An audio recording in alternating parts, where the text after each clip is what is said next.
haddii aad tahay arday waa inaad caawinaad weydiisataa Allah subxaanahu wa tacaala waana inaad ku kalsoonaataa waxa aad haysato maxaa yeelay marka hore guushu waxay ku bilaabmataa kalsooni guusha kuma timaado dadaal la'aan qofna ma uusan gaarin guul isagoo fadhiya sariir uu daawanaya adduunka balse wuxuu sameeyay dadaal iyo juhdi aad u sareeya si uu u gaaro guusha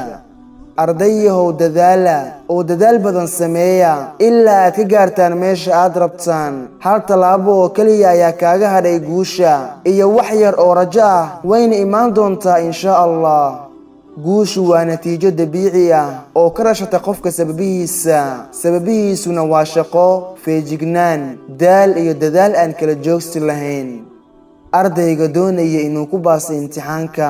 waa inuu ahaadaa mid degan sidoo kalena ku fiicnaada la qabsiga culayska imtixaanka waa inaad mar kasta xasuusataa mustaqbalkaaga oo aad samaysaa wax kasta oo awooddaada ah si aad u gaarto mustaqbalkaaga weyn ee aad raadinayso oo aad rabto guushu kuma timaado shaqo la'aan waa inaad soo jeedaa oo aad shaqaysaa waana inaad noloshaada si wanaagsan u maamushaa si aad u hesho waxa aad rabto